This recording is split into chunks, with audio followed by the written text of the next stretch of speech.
నమస్తే రమగారు. నమస్తే జయ. రమగారు, ఒక ఇంట్రెస్టింగ్ టాపిక్ అండి.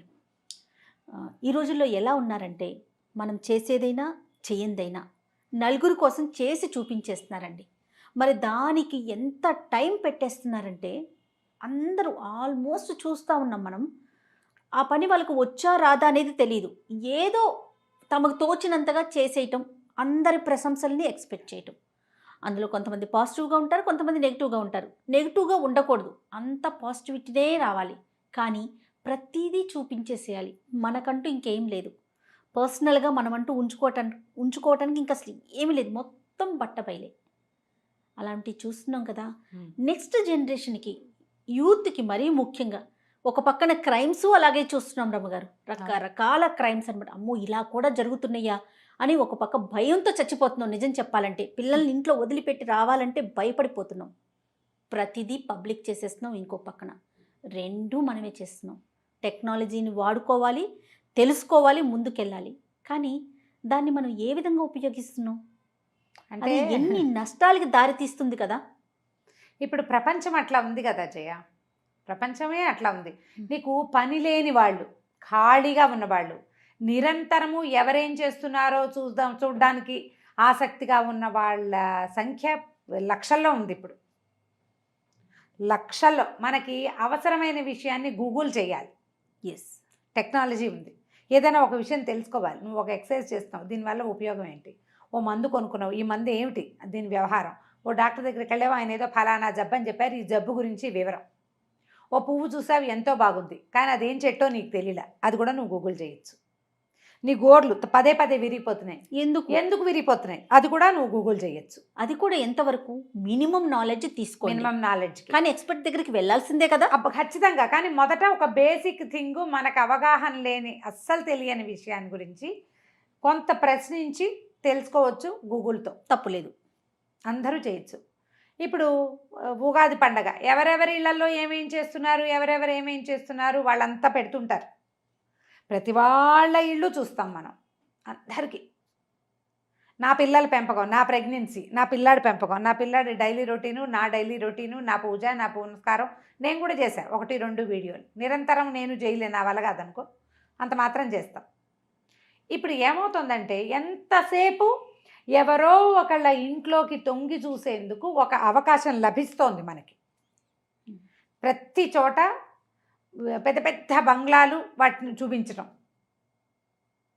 పెద్ద లివింగ్ స్టైలు, దాన్ని ప్రపంచానికి తెలియజేయడం, ఒక వీడియో, ఒక కాలక్షేపం, ఒక సమయం. ఇప్పుడు ఇవన్నీ చూడడానికి మనకు టైం ఉండాలి. దీని తర్వాత సెలబ్రిటీస్ మై హోమ్ టూర్ అని స్టార్ట్ చేశారు. చిన్నవాళ్ళు కూడా మై హోమ్ టూర్. ఆ హోమ్ టూర్ చేయడానికి ఇల్లు అలంకరించుకోవాలి, ఏర్పాటు చేసుకోవాలి, మన ఇంట్లో అంతకుముందు లేనివి కొత్తవి తెచ్చిపెట్టుకోవాలి, కొంచెం నీట్గా చూపించాలి. ఎలా పడితే అలా ఉంది, నిజంగా మన ఇల్లు ఎలా ఉందో అలాగే నేను చూపించాను అని గుండె మీద చేసుకుని చెప్పగలిగే వాళ్ళు ఎవరైనా ఉంటారా? చాలా కష్టం. అది అంత క్లీన్గా ఉంచుకోవటం ఇబ్బంది కదా. ఇబ్బంది, ఎక్కడ కుదురుతుంది?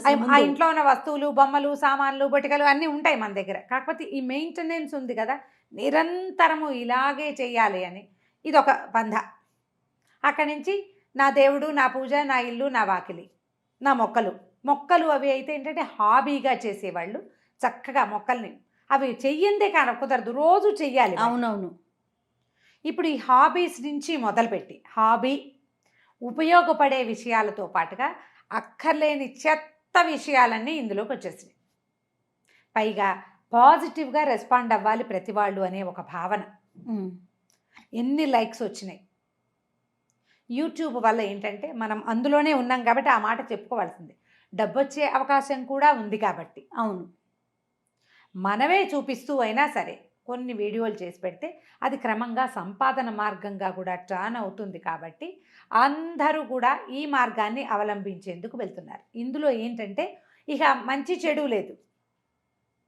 ఈ విషయం చెప్పచ్చా చెప్పకూడదా లేదు, చూపించామా వద్దా లేదు. ప్రతిదీ మన ఇంట్లో ఉన్న ప్రతి విషయాన్ని మనం వీడియోవే చెయ్యాలి అంటే అంతే. ఇక మనం ఇంట్లో వ్యవహారం ఏం లేదు, నువ్వు వీడియో కోసమే చేస్తావు అంతే.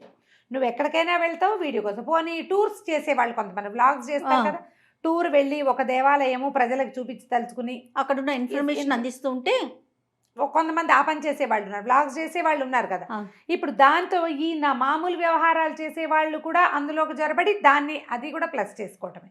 ఇవన్నీ చేయొచ్చు. కాకపోతే ఇవినందిటిని చూస్తున్నారు చూడు, వాళ్ళు అస్సలు పని లేకుండా ఉంటున్నారు అనిపిస్తోంది చేయ నాకు. అంత టైం పోనీ నీకెందుకు అని నాకు కూడా పెడతాను, నీకెందుకు, నువ్వు ఇవన్నీ మానేయను, నువ్వు అసలు ఎందుకు చూస్తావు, నీకు అవసరం లేని విషయాలు కూడా చూడాల్సిందేనన్న భావన ఎందుకు వస్తోంది మనుషులకి అనేది ఆలోచించాలి. ఎవరో కొన్ని ఫోటోలు పెట్టారు, వాళ్ళెవరి ఫోటోలో మనకెందుకొని, నువ్వు తీసేయచ్చుగా పక్కకి, అవన్నీ చూస్తావు, నువ్వు నీ ఉద్దేశం చెప్తావు. ఓ వీడియో పెట్టారు, నీకు అక్కర్లేదు, చూడక్కర్లేదు, మానేసేందుకు ఎన్ని అవకాశాలు ఉన్నాయి, చాలా సింపుల్, స్క్రోల్ చేస్తే వెళ్ళిపోతుంది. అది చూడడం, దాని మీద నీ ఉద్దేశం, నీ అభిప్రాయం, మీరు ఇవి చెయ్యొద్దు, మీరు ఇలా చేయకండి, మీరు ఇంట్లో కూర్చోండి, మీరు బట్టలు కట్టుకోకండి, లేకపోతే అదేదో చేయబోకండి, నీకెందుకు, నీ సోది వినలేక నిన్ను ఎవడు బలవంతం చేస్తాడు, నువ్వు బలవంతం లేదు కదా, నీకు బలవంతం లేదు, నువ్వు లైక్ చేసి తీరాలని లేదు, డిస్లైకు చేయొద్దు, లైకు చేయొద్దు, తీసేయి నీకు ఇంట్రెస్ట్ లేకపోతే. ప్రతి వాళ్ళని ఈ స్క్రీన్ వెనకాల ఉండి నీ లోపలున్న ఫ్రస్ట్రేషన్ అంతా వీళ్ళ మీద తీర్చుకోవటం, చాలా నచ్చిందనుకో వాళ్ళ వెనకాల పడిపోవటం, వాళ్ళని వెనకాల పడటం ఎంత వరకు వెళ్తున్నారు రమ్మగారు. అవి ప్రమాదాలకి దారితీస్తున్నాయి. లైక్ చేయటము కూడా ఎంత ప్రమాదానికి దారి తీస్తుందో. డిస్లైక్ చేయటము, కామెంట్ చేయటము ఏమో వాళ్ళని పాపం చచ్చి చెడి చేస్తారు. ఏదో ఒకటి శ్రమ పడకుండా ఈ పనులు అవ్వవు కదా. ఎక్కడవుతాయండి? ఇప్పుడు ఏదో మేకప్ వేసి వచ్చి కూర్చోటం, మా ఇంట్లో ఎన్ని తెముల్చుకొచ్చి ఇక్కడ కూర్చోవాలి, ఇక్కడ ఎన్ని గంటలు తంటాలు పడాలి, ఆ ఎడిటర్ ఎంత తంటాలు పడాలి. రమ్మగారు కనిపించేది ఫర్ ఎగ్జాంపుల్ మనం అనుకోండి, మన ఇద్దరం మనతో పాటు మన కెమెరామెన్ మహేష్ అనుకుందాం, వెనకాల ఎంతమంది పని చేయాలి, అట్లా ఎవరికైనా అదే ప్రాసెస్ కదా. అందరికీ అంతే. నీకు నచ్చకపోతే వాళ్ళ కష్టం నిష్ఠూరం మనకెందుకని వదులు, నువ్వు నెక్స్ట్ టైం చూడడం మానేసావంటే మానేవు, నెక్స్ట్ టైం కూడా చూస్తావు. ఇంతమందిని చూసే ఖాళీ మీకు ఎందుకు దొరుకుతోంది? పని పాట లేదు, మంచిని చూడండి. మంచి కాదు, నీకు అవసరమైంది ఉపయోగపడేది, అవసరమైంది చూడు, ఉపయోగపడేది చూడు. నీకు అవసరం లేని మ్యాటర్ నువ్వు చూడద్దు. అంటే అసలు అవసరం లేనిది ఇది అనేది లేదే లేదు చేయ. అంటే డివైడ్ చేసుకోలేకపోతున్నామంటారా రమ్మగారు? మనకు తెలీదు ఏది అవసరమో ఏది అనవసరమో తెలుసుకోలేకపోతున్నాం. ఎందుకంటే దానికి ఆ తేడా తెలుసుకునే బ్రెయిన్స్ లేవు మనకిప్పుడు. మనం ఎంతసేపు ఈ స్క్రీన్లో పడిపోతున్నాం చేయ. మీరు యూట్యూబ్లో ఉన్నారు, మీరు ఇలాంటివి చెప్పచ్చా అని అడుగుతారు. నేను యూట్యూబ్లో ఉన్నా, నేను అదే మాట చెప్తాను. నిజమే మాట్లాడాలి కదా, మనం నిజమే మాట్లాడాలి ఖచ్చితంగా. స్క్రీన్ వల్ల సగం సమస్యలు వస్తాయి. ఇందులో నీకు ఉపయోగపడేది, నీకు కథలు కావాలి విను, జీవితానికి సంబంధించిన కావాలి విను, డాక్టర్ అడ్వైస్ కావాలి వినండి, దానికి విను. ఓ బ్యూటీ టిప్పు, ఓ హెయిర్కి సంబంధించింది, ఓ స్కిన్కి సంబంధించింది, నీకు అవి ఇంట్రెస్ట్. బ్యూటిఫికేషన్, కొంతమంది మేకప్ వీడియోలు పెడతారు, నీకు అది ఇష్టం, అది ఒకటి చూడు. మనం అక్కడ ఆగటల్లా. అవును, అన్నీ చూడడం, వాళ్ళ మీద ఏవేవేవో అక్కర్లేని పిచ్చి పిచ్చి కామెంట్లు అన్నీ చేయడం. ఇక నువ్వు ఎంతసేపు అదే చూస్తూ అసలు రియల్ లైఫ్ అనేది మర్చిపోతున్నామేమో అనిపిస్తుంది. ఇలా నువ్వు వెంట పెడుతున్నారు, అలా నువ్వు వెంట పడుతున్నారు రమ్మగారు. బయటికి వెళ్ళాలంటే భయం, అలాంటి భయాలు వెంటాడుతున్నాయి. అవి ప్లస్ ప్రతి ఒక్కటి నేను మాట్లాడే ప్రతిదీ నచ్చాలని కోరుకోవటం, అదే ఇది ఒక పందా ఒకటి తయారైంది. నేనేదో ఒకటి చెప్తాను, డిస్లైక్ చేయకూడదు. డిస్లైక్ నాకు కూడా అలాగే అనిపిస్తుంది కదా. ఏదో ఒక మంచి విషయం చెప్పాం, ఎవరో నెగిటివ్గా రియాక్ట్ అవుతారు. ఈవెన్ నేను కూడా అలాగే అనుకుంటా. అది తప్పు కాదు. మనకేంటంటే 100 అప్లాడింగ్ వర్డ్స్ ఉన్నప్పుడు ఒక డిస్లైక్ని ఓర్చుకోలేము, మనం ఓర్చుకోలేకపోవటం, విమర్శని ఓర్చుకోలేము. అది దానికి ఒక లిమిటేషన్ ఉంటుంది రమ్మగారు. ఓర్చుకోలేకపోవటం అంటే నేను ఒప్పుకోను, ఎందుకంటే లైక్ డిస్లైక్ ఉంటుంది. నువ్వు డిస్లైక్ కొట్టు, అంతవరకు హ్యాపీ. అంతేగాని నీ చేయి ఉంది కదా, మనిషి నువ్వు కనిపించవు కదా, నీ చేతికి ఏది వస్తే ఆ భాష పెట్టేస్తారు. అంటే బాధాకరంగా అనిపిస్తుంది. బాధాకరం. ఇప్పుడు ఆ కామెంట్లు చూసిన ఇంకొకళ్ళకు కూడా అలాంటి భావజాలాలు వెళ్తాయి, వాళ్ళు ఇంకొకళ్ళకి పెడతాయి. ఇవి ఎలా అంటే కనపడకుండా తిట్టడం. అంతే కదా. నీకు గుండెకాయ ఉంటే ఎదురుగుండా నిలబడి మాట్లాడు, కనిపించరు కాబట్టే కదా. నేనేమంటున్నా, మాట్లాడే ప్రతిదీ నచ్చాలని లేదు. నీకు నచ్చకపోతే వదిలేసే, లేదా నీకు ఇంకా కోపం అనిపిస్తే డిస్లైక్ పెట్టు. దానికి ఆ కామెంట్స్ ఏంటి, నోటికి వచ్చింది బూతులు కూడా చేయ. అసలు అసలు గూగుల్ న్యూస్లో చూస్తుంటాం కొన్నిటికైతే ఎన్ని పిచ్చి పిచ్చి కామెంట్. ఏదో అంటే ఆ అవకాశం ఉంది కాబట్టి దాంట్లో కామెంట్ పెట్టి ఒక మంచి కథకి కామెంట్ పెడతారు, ఒక మంచి వాక్యానికి కామెంట్ పెడతారు, వంటకి కామెంట్ పెడతారు, జడ్జిమెంట్లు. నీకు ఇది అవసరమా, నీకు అది అవసరమా, నీకు అది కావాలా, నీకు ఇది కావాలా, నువ్వు చెప్పావు కానీ నువ్వు ఒకదాని వచ్చావు మాకు చెప్పడానికి, నన్నది కాదు అసలు జనరల్ గా కూడా అంతే. అవునండి, అవునవును, వయసుతో దానికి తేడా పెద్ద లేదు. లేదు, చిన్న లేదు, మంచి లేదు, చెడు లేదు. ఓ వంట చేసి చూపిస్తే ఆవిడ సౌందర్యం మీద దృష్టి, ఓ ఇల్లో వాకిలో చూపిస్తే నీకు ఇన్ని డబ్బులు ఎక్కడి నుంచి వచ్చాయి నీకెందుకు, ఆవిడ ఇల్లు ఏదో చక్కగా అందంగా అలంకరించి చూపిస్తారు, చూపించిన వాళ్ళకి నీకు ఇన్ని డబ్బులు ఎలా వచ్చాయి, మీ ఆయన ఏం చేస్తే ఏం మాటలేదు, ఓర్చుకోలేని తనం. ప్రధానమైనది ఏంటంటే స్క్రీన్ వెనకాల దాక్కుని చేయాలనే దృక్పథం. అయితే ఓకే, ఇది కూడా కరెక్ట్ రమ్మగారి, ఇది కరెక్ట్. దీంతో పాటు మనకంటూ కొన్ని పర్సనల్స్ ఉంటాయి, దాన్ని కూడా మనము చూపించేస్తున్నామేమో, నలుగురికి తెలియచేసేస్తున్నామేమో అని అనిపిస్తూ ఉంటుంది నాకు. అంటే ఈ షో చేయటం అనేది మొదలు పెడితే కనుక ఆగదు జయ. ఒక వీడియో కావాలి, ఈ వారంలో ఒక రెండో మూడో రిలీజ్ చేద్దాం అనుకున్నాం, దాని నుంచి కొంచెం డబ్బులు కూడా వస్తున్నాయి అనుకో, ఫేము డబ్బు ఈ రెండు వస్తున్నప్పుడు ఆగదు. మరి మనకంటూ ఇంకా అసలు ఏం మిగులుతుంది రమ్మగారు? అంటే నువ్వు ఉంచుకో, నీకు ఇంట్రెస్ట్, నాకు అలా ఇంట్రెస్ట్ లేదు, నాకేం పర్సనల్ థింగ్స్ లేవు, నేను చూపిస్తానని అనిపిస్తుంది వాళ్ళకి. అందుకని ఇక ప్రతిదీ చూపిస్తాం, ప్రతిదీ చేస్తాం. మనం చూపిస్తున్నాం, వాళ్ళు చూస్తున్నారు, వాళ్ళు చూస్తున్నారు, మనం చూపిస్తున్నాం, రెండు జరుగుతూ ఉన్నాయి కదా. అంతే కదా జయ. ఇప్పుడు నీకు సినిమాలు కూడా అదే కదా అంటారు, పిచ్చి సినిమాలు, వాళ్ళు మీరందరూ చూస్తున్నారు కాబట్టి మేము తీస్తున్నాం అంటారు. ఇది కూడా అంతే. మనం అసలు చేసుకోని పండగలు ఇప్పుడు ఎందుకు జయ, నువ్వు పెళ్ళిళ్ళకి తీసుకో, అసలు పెళ్ళిళ్ళకి కానీ ఓణీల ఫంక్షన్లు కానీ మనం హల్దీలు మెహందీలు సంగీతులు మన ఊళ్ళల్లో ఉన్నాయా? ఉండవు. ఇప్పుడు ప్రతి వాళ్ళు సంగీతులు, పెళ్లిలో సంగీత కోసం అందరూ డ్యాన్సులు నేర్చుకోవటం, ఆ డ్యాన్స్ ఆ పెళ్లిలో చేసే ప్రతిదాన్ని యూట్యూబ్లో పెడుతున్నారు, ప్రతిదాన్ని. అసలు లేనే లేవు మనకి మన పెళ్లి వేడుకలు సంప్రదాయబద్ధమైన వేడుకలు ఇప్పుడు మనం హిందీ వాళ్ళవి చేసేస్తున్నాం. అవును అవును, అన్నీ సినిమాటిక్కే, వాళ్ళు కూడా అంత సినిమాటిక్గా చెయ్యరు. వాళ్ళ సినిమాల వల్ల ఇంకొంచెం వాళ్ళు పెంచారు డోసు, మనం కూడా పెంచాం. ఇప్పుడు మామూలు ఇళ్లల్లో కూడా సీమంతాల వేడుకలు కూడా ఎంత గ్రాండ్గా, వీడియోల కోసమే ఆ ఖర్చు అంతా. చిన్న చిన్న వాటిని కూడా పెద్దవి చేసుకున్నాం. అంటే ఇలా వేడుకలు చేసుకోవటం ఏమీ తప్పు కాదమ్మా, ఏం తప్పు కాదు, సంపాదించుకోవాలి, అది తప్పు కాదు. కానీ కాకపోతే ఎక్కడో ఒక చిన్న హద్దు అనేది ఒకటి ఉంటుంది, అది ఎక్కడుందో ఆలోచించుకుని అక్కడ పెట్టుకోవాలి. డే బేబీ నుంచి పిల్లల్ని చూపిస్తున్నారు, 1 డే బేబీ దగ్గర నుంచి ప్రతిరోజు వాడిని నిద్ర లేవడం, వాడు కూర్చోవటం, వాడు నుంచోవటం, వాడు నడవటం, వాడు అంటాం, వాడు అంటాం, వాడితో నేను. మీరు ఇంకా బేబీ నుంచి మాట్లాడుతున్నారు కదా, ప్రెగ్నెన్సీ డే 1 నుంచి కూడా చూపించేస్తున్నారు రమ్మగారు.